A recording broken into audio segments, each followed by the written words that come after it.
Please join me in welcoming Natasha Crampton, Vice President, Chief Responsible AI Officer, Microsoft. Well, good morning, everyone. It's just a pleasure to be here with you here at the AI Opportunity Summit for UN leaders.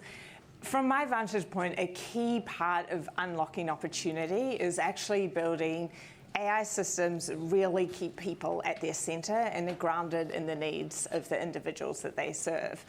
And a core part of that is making sure that we are building systems that are safe and secure and trustworthy from the very beginning. I also think it's incredibly important that we put AI to work in consequential use cases. AI needs to be put to work to solve some of our biggest challenges. So bringing that together, it gives me real pleasure to invite Mr. Karim Khan to the stage to talk about the role of responsible AI in international justice. So please join me, Karim.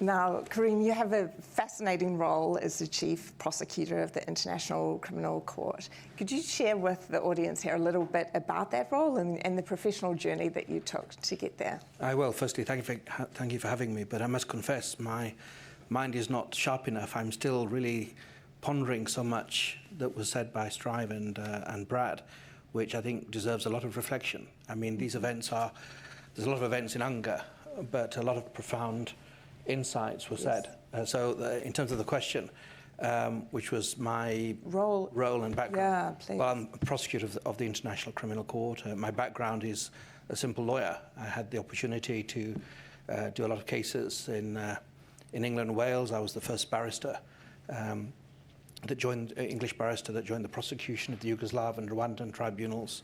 But then I also had the opportunity of doing a lot of defense work at the ICC for victims in Cambodia, defense in Sierra Leone and elsewhere. And then since June 2021, I became the prosecutor. And I think critically in terms of technology, if I'll jump ahead, in 2018, I was appointed by the Secretary General of the United Nations to be the founding head of the UN team investigating Daesh. Yes. And the beauty and the challenge of it was there was nothing. It was, I went across the road opposite the UN headquarters, and I was let in, and there was officers and no staff at all. And we built something really with a clean piece of paper. Yes. And it was at that point when there was discussions going on in terms of tech. Should we do what had happened in the Yugoslav tribunal? I'm quite old-fashioned. I still have an ink fountain pen.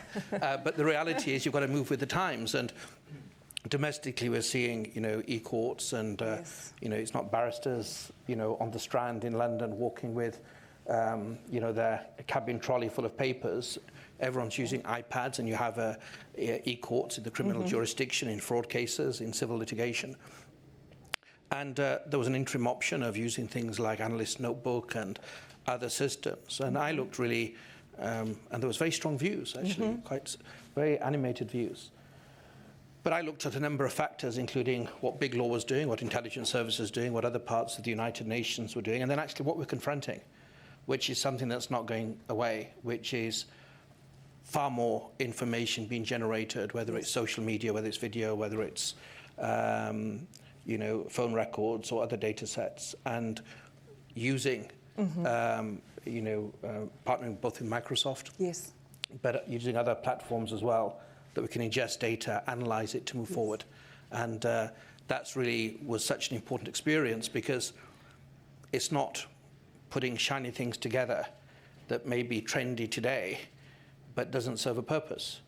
What we did in those 3 years, it led to the conviction of Responsibly, an ISIS individual in the courts of the United States. And I mentioned, I think last year to Brad, that when we shared this with the US attorney, and it was shown to the accused, the word we got back was he almost fell off his chair. He couldn't believe, how did we find this data of payrolls from Mosul, that he thought nobody would ever find. So that shows the utility in joining between the rights of victims and the promise of accountability, and it can only be done by kind of joining these things up in a way that's effective. Absolutely, and I think it was such a privilege to host Karim and have that conversation with Brad last year. I mean, I think there were a few use cases that really demonstrated this power to sort of unlock these new investigative progress that you're able to make because of the use of AI. One of those was using facial detection technology to help identify missing people or victims of international crimes. I think the prosecution team has done really impressive work, as you say, sort of combining geospatial data with connectivity data in order to help draw out these insights. And what I love about this work is that it's not just using AI because AI is available and can help with these sorts of insights, but there have been responsible practices built in from the very beginning. So perhaps we should start where I think all these conversations we need to start, which is with the people. And you have a team of people around the world that you're guiding in this work. When you think about how you bring new team members on board and have them embrace the technology and the responsible practices that you've built around it, can you tell us a little bit about that? Perhaps some of the learnings that you've had along the way, and also how you think about that really important combination of AI and human oversight. Well, please interrupt me when I put you all to sleep, but it's a key question. I mean, we'll start, yes, when we use certain platforms, when we, in terms of relativity or using some artificial intelligence. For the first time, we hired, it hadn't been done before, e-discovery experts, experts in the application and use of artificial intelligence. But we are an office that also has lawyers and analysts and investigators and administrative services and integrated services that supports mission planning and so on and so forth. And within that, like society, there's a spectrum. Some people are energetic and like anyway to stay up to date and embrace technology and see what its limits and potential are. Some are more resistant to change. They like to do what they've done before, even if it's slower and tedious. And then there's a group also that one can move forward. And I think that the answer is probably two. Going back to UNITAD, if I can use that example first, but it's applied, I can speak maybe a bit more freely. We had the same problem. And in terms of using these tools, we had trainings, of course, awareness. But when the first brief was drafted, despite all the efforts we made, including having oversight of data usage, how much people were using the system, it wasn't fulfilling the purpose that clearly I intended and the rest. When a couple of colleagues went over the briefs that were being prepared using the partnership with Microsoft, with Relativity and the tools, and found key evidence, people's faces were agog. It was like you didn't need to say another word. It's a mic drop moment that you just see. Well, okay, we didn't get this using our traditional methods, and the colleague involved didn't take months. It was, within a week or so, if I remember rightly, and that spoke eloquently and powerfully that get on the horse. Don't get blisters. We've all got to make a journey together. We can all get blisters and get bruised and get exhausted, or you can jump on the horse, but you've got to learn to ride and learn what it can do and treat it with respect. The same applies to artificial intelligence. In the ICC, it's also a cultural change, so that's a big part of it. And what I'm trying to do, and what we're trying to do in terms of the leadership and the staff in the office, is also just manage expectations. Some people will get demoralized quickly if they think, you just plug it in, out of the box, plug it in, turn it on, and, we can have fireside chats all the time, and, cases don't build themselves. If you realize it very much that, as Brad said, as has been said repeatedly, we need partnerships. And it's just as such an imperative in the space of accountability. But the partnership isn't just with corporations or with other parts of the United Nations or with states. It's actually using the technology. And we all know that in every organization, if you have a new colleague, there's an induction program. You don't expect, I mean, a very brutal, manager who expects the same productivity and the same experience of somebody who's come in on day one out of university with this tremendous potential, Yes. brilliant, light for the future. They're not going to compete in terms of productivity ordinarily with somebody who's been there 5 or 6 years. You invest in training them, in letting them know the system, and the more you invest in them, the better they're going to produce. Yes. It's the same with AI. It's realizing, like any relationship, you get out very often what you put in, and you've got to train it and understand that when you actually start training it, whether it's transcription, or translation, or object detection, or anything else, you'll get more out of it. And then also it's just a realization, it's not an answer to everything. It's an awareness that it has an indispensable use, and it's evolving.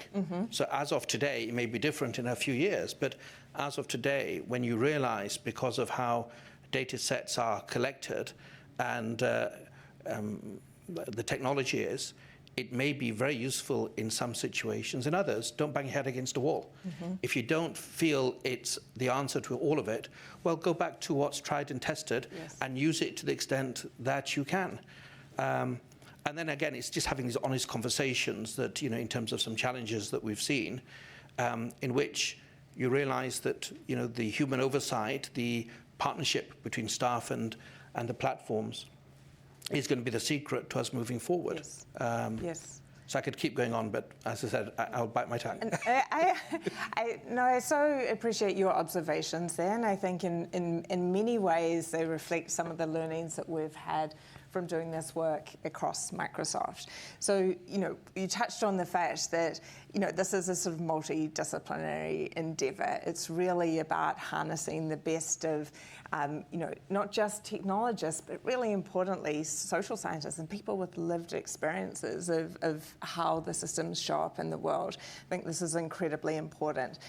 Second, I think there is an element of learning by doing, right? You, of course, need to make careful choices about the use cases to which you apply this technology, but you cannot resolve, all of the hard questions simply by thinking about them in the abstract. You really learn from actually putting the technology to work, and finding this optimal partnership between AI and humans is just core to doing this well. So I think, using the millions, probably billions of data points that you have at this point to be able to sort of sift through and find the evidence that is really going to help unlock those cases, I think is incredibly important.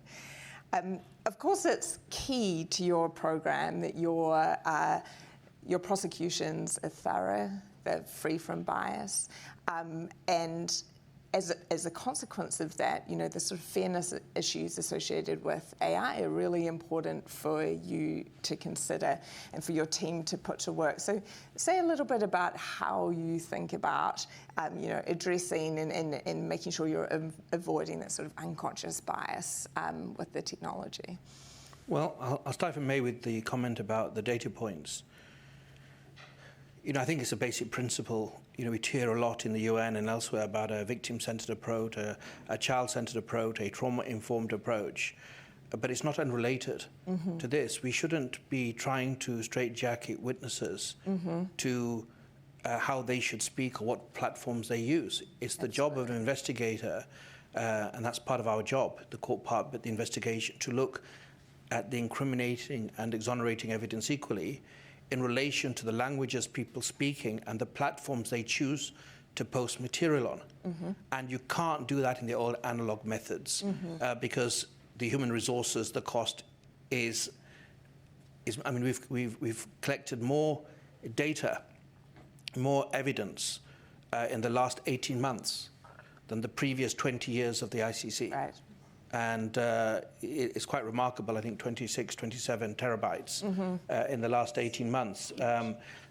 So you're doing that to try to capture, whether it's social media or whether it's video, audio, things that are being generated. And then, of course, you can look at authentication and all the rest of it. So I think that's an essential part because also some data is being taken down from certain platforms, and that may be very important in terms of building cases, to look at intent, look at what's being said, what is known, And then is any action taken by individuals to investigate those people, or is there more, encouragement of the of crimes to the extent we find that they have been committed or judges have issued warrants? I think the other aspect is, again, we have phenomenal people in the UN, in corporations, in Microsoft, in NGOs. Hubris is very dangerous. Anybody who thinks education or in an awareness, a lack of racism is a function of education is fundamentally misguided. You've seen from people of African descent in the United Nations, you see from, whether it's Amnesty International, others, racism, unconscious bias is alive in the workplace. Now, because of the way data is collected, also in terms of algorithms, one has to understand there may be, for many factors, unconscious bias built into the system. But we do training in-house to deal with that. We don't just say, well, it's a defect. Yes, we're human. To err is human. You deal with it in many different ways, and we have to try to make sure that we're alive to it in the use of artificial intelligence. So in terms of the methodology, we always have men and women. That is, by the grace of God, it's in terms of gender equality, in terms of diversity, we're very aware that that's not a politically, it's not spin, it's not a tick box exercise. That environment, the workforce that is that demonstrates gender equality and diversity in all its forms, is one that's going to have greater voices to penetrate or see through the barriers that exist in the wider society, and therefore naturally may enter certain types of data sets. We look at it in terms of a methodical analysis of positives or non-positives, so that we don't just take it for granted. We realize this is very much a tool, I think, for us, which is a triage. I mean, people are dying, people's countries are being destroyed, people are suffering, and there's literally blood and tears around the world in ways that should make all of us feel ashamed and yet motivated at the same time. And we have to try to triage it. It's easy to say, well, don't collect it.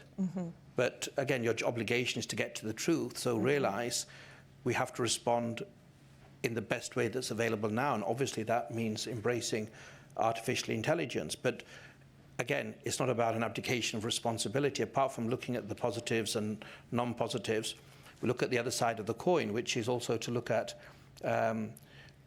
in terms of the programming regularly. We do our own internal audits, but we also look at what has been screened out as not relevant. Is it really non-relevant? And then in terms of, the inputting of search, parameters, the prompts. Again, it's an awareness that the way that prompts are drafted, they need to be informed, and also at which stage of the investigation are you? I mean, if you have a direct eyewitness that says, the person who did this went into this location and had red hair and, a blue jacket and was 6'7", it may well be appropriate and justifiable to search with that specificity. If you're looking at things at the earlier stage, it's absolutely not. You need to look at the wider in order to make sure that we're not unconsciously being driven by factors that could undermine the investigation, because we're not, we are officers of the court. We have a non-derogable obligation to search for the truth, which means incriminating and exonerating evidence. So these are some of the aspects, the training, the audits, and trying to build partnerships as well, and then looking at some of the factors, the realization that the United Nations, yourself, are looking at now no longer codes of conduct. We have those codes of conduct in terms of ethics of a lawyer or investigator or even as judges. There are codes now.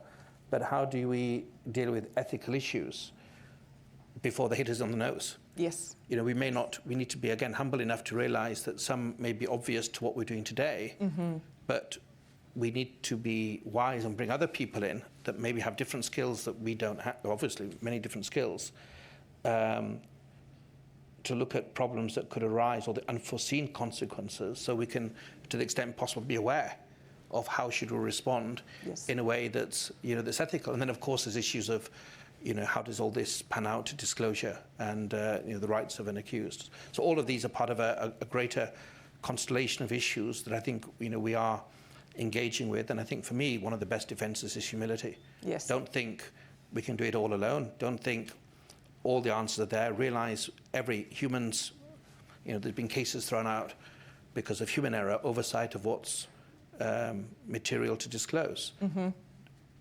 That's part of our DNA. Yes. It's going to be there in the tech. It's about trying to layer systems of safety nets, of oversight, so that overall you can make sure that there is clear confidence that the system is fit for purpose, and God forbid if there's an error, it's not because of any prosecutorial oversight, it's because of something else, and hopefully those measures combine to mean that it's not a material, significant breach. And I think, given the burden of proof, that's something we're really focused on.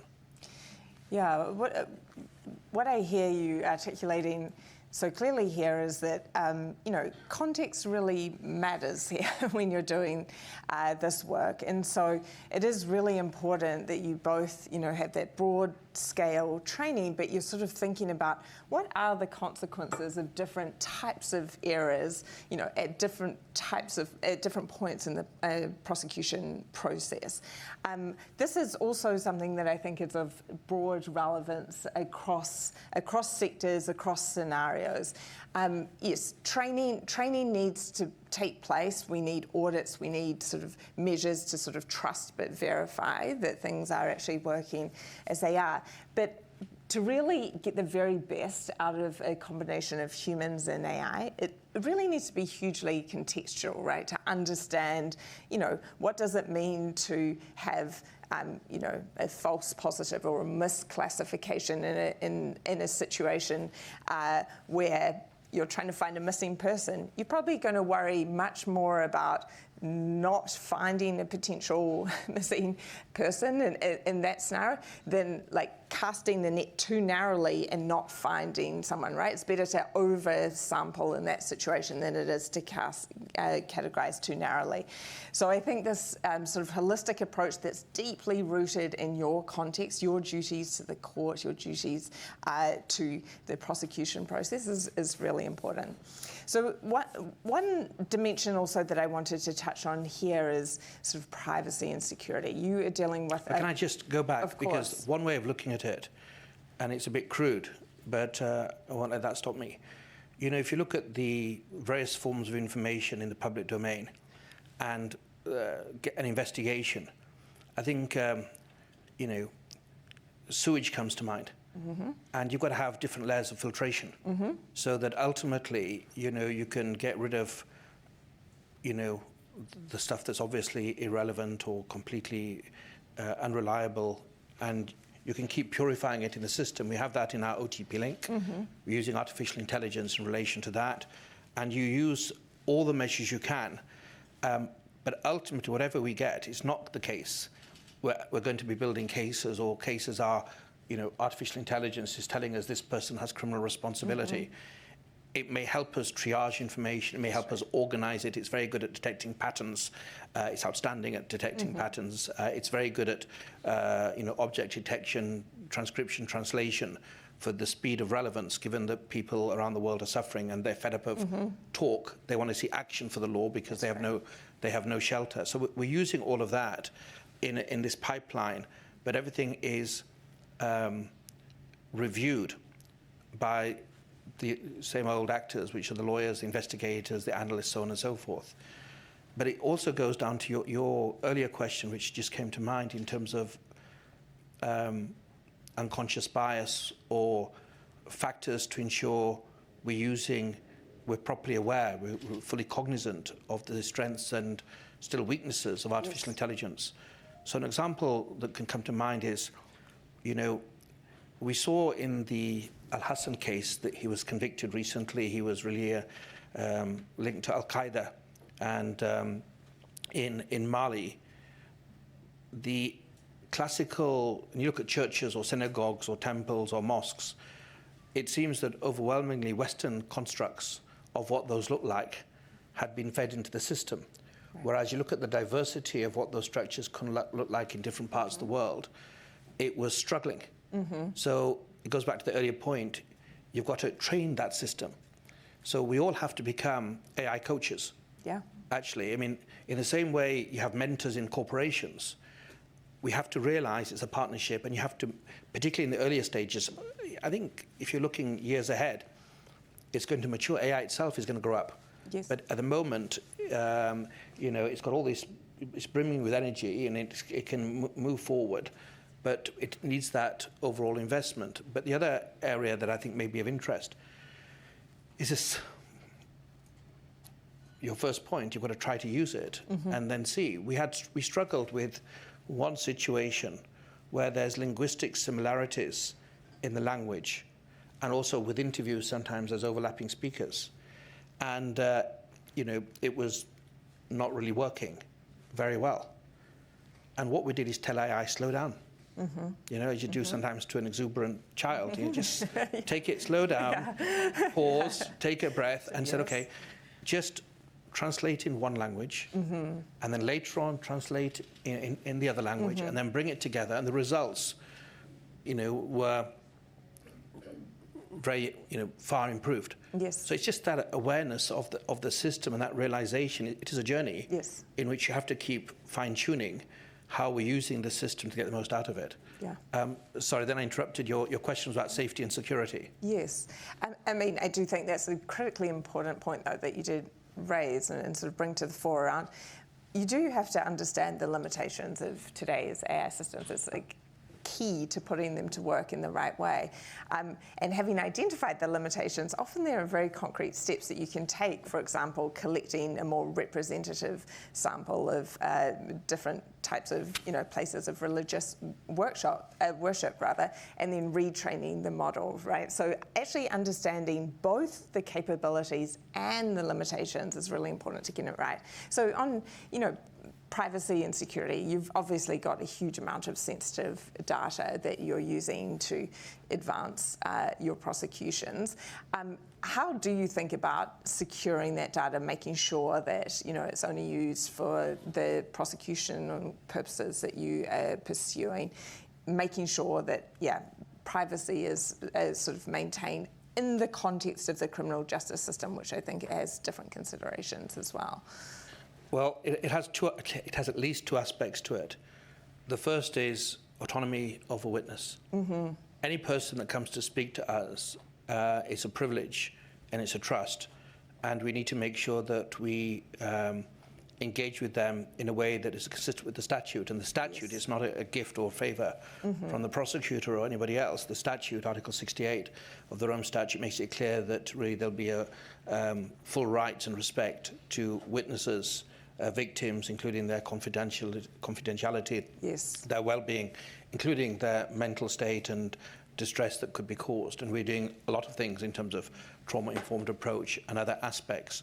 But that's a non-derogable obligation to make sure that whatever we do, we factor in the dangers of re-traumatization for a witness, secondary trauma, of course, to staff using AI in terms of gory images and all the rest of it, but also in terms of how we store data. Yes. So one of the advantages actually for moving to the cloud and the Azure system is there was a well-publicized heavy cyber attack last year on the International Criminal Court. And it was a very, very sophisticated attack. But the data we had put into the cloud, that was not penetrated. And it's a realization that old school would say, well, on-premises is the safest, the cloud is.